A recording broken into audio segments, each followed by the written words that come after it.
take a moment and turn on the recording and take a deep breath together and just arrive fully on a really friendly spirit of welcome and blessing.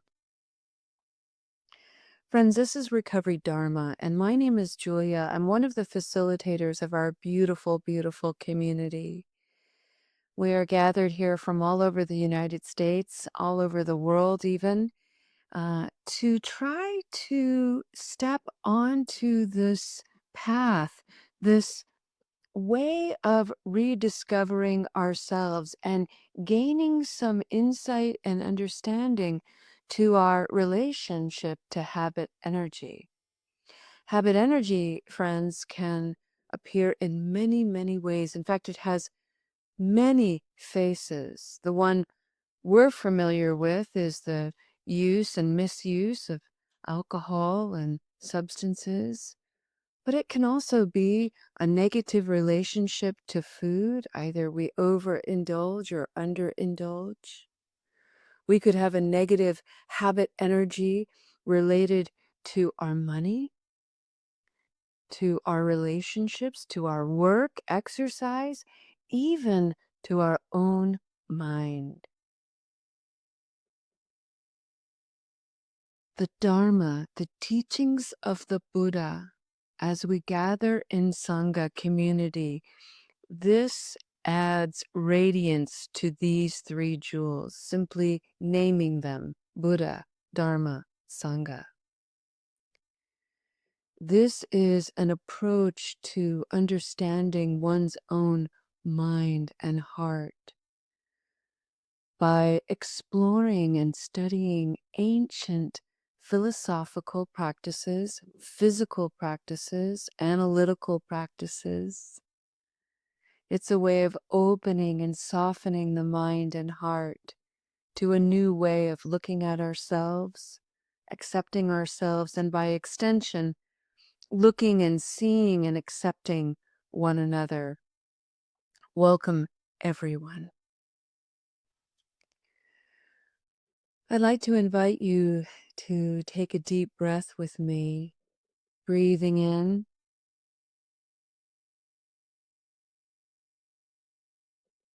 breathing out.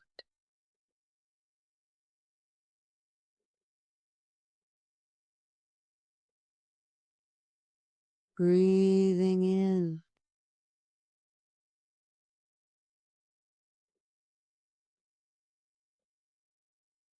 breathing out.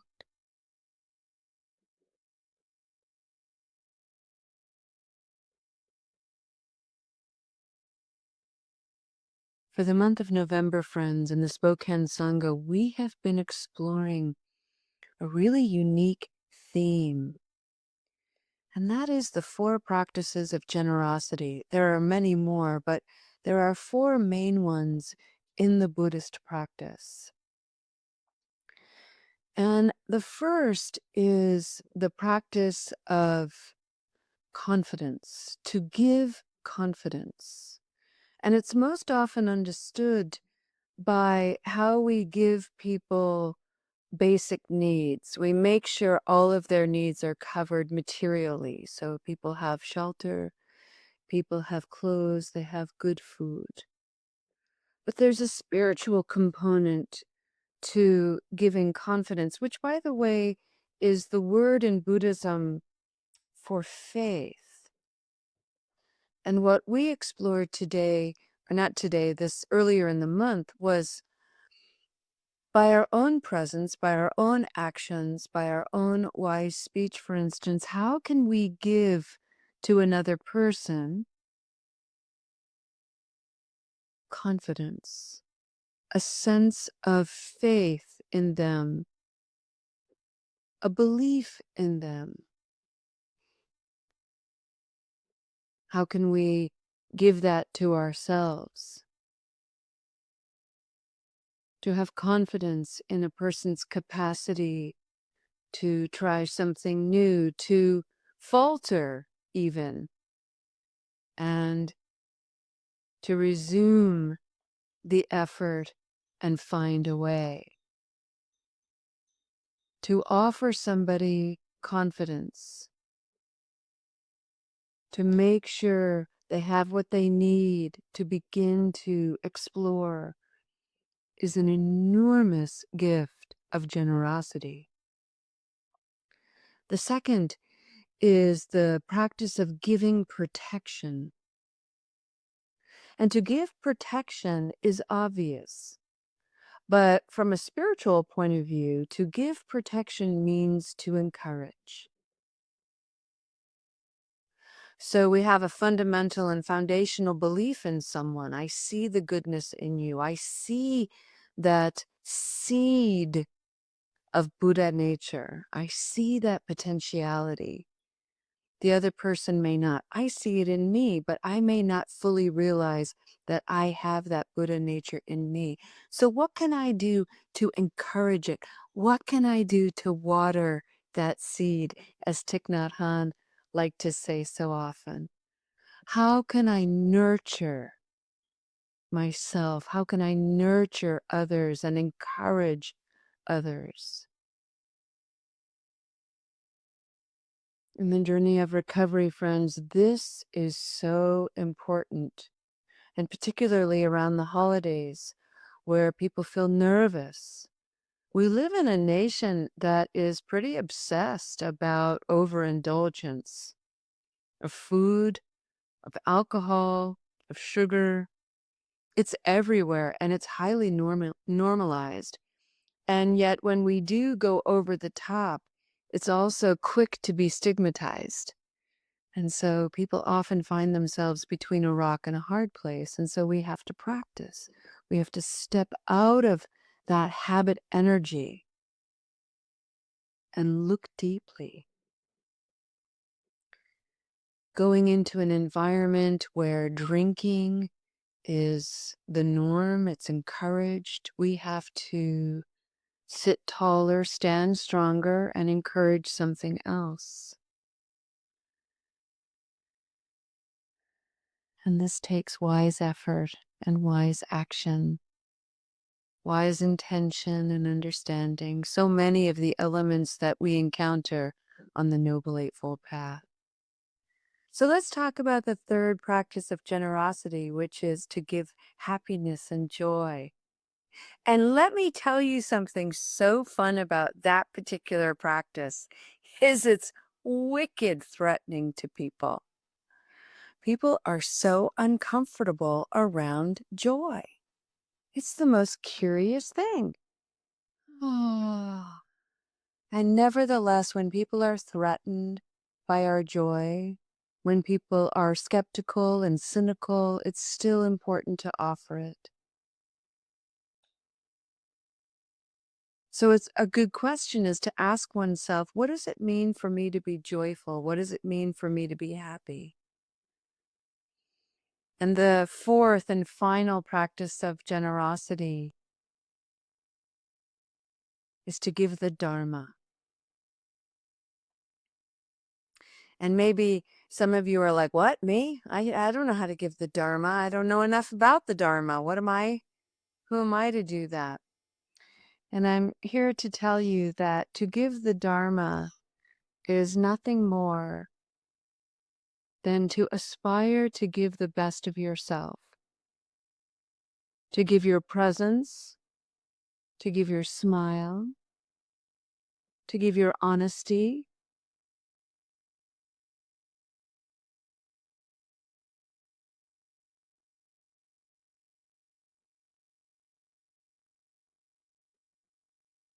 to give your awareness of your capacity for skillfulness and unskillfulness. This is giving the Dharma by living and breathing it.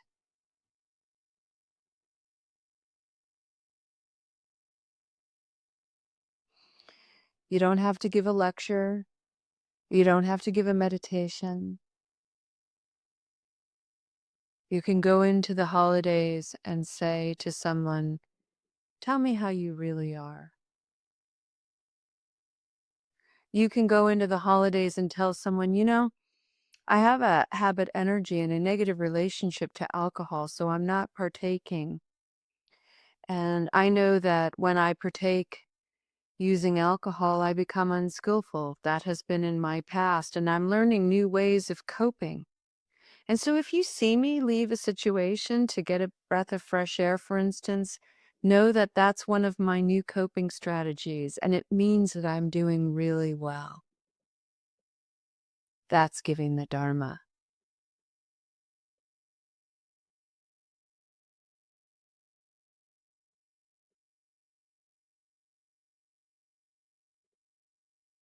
To give the Dharma is to show up to a meeting and have your connection be wonky.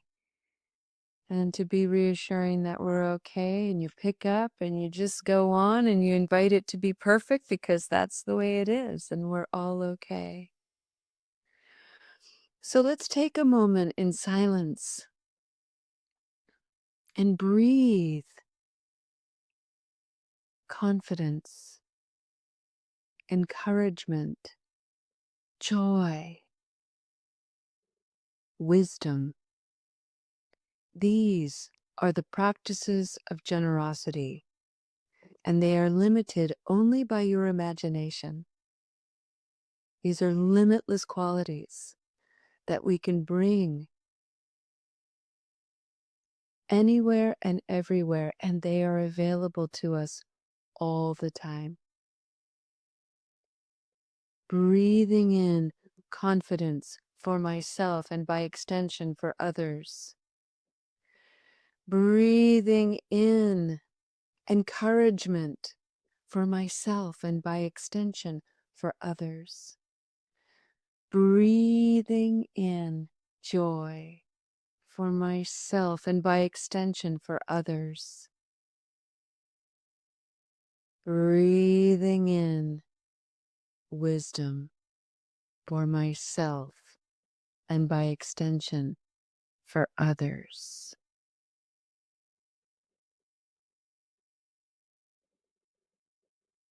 Breathing in your Buddha nature. Breathing out this moment to water that seed and nurture it. Breathing in this moment of sacred practice. Breathing out, bowing to oneself and one another. To all of us, friends, Buddhas to be. Vacation of merit. It's Thanksgiving Day, and I want to recognize that not everyone feels grateful for this day. And so if that's you today, invite the spirit of ingratitude as a teacher into your life. Invite it to sit right beside you. I am not grateful for this day. I'm not grateful for food. I'm not grateful for my mood. I'm not grateful for anything. Let's just be real about that. And then let's also remember that right beside all of that conflicted mind, hurt mind, sour mind and heart, there exists gratitude and sweetness and wonder. They're always side by side, sacred paradox.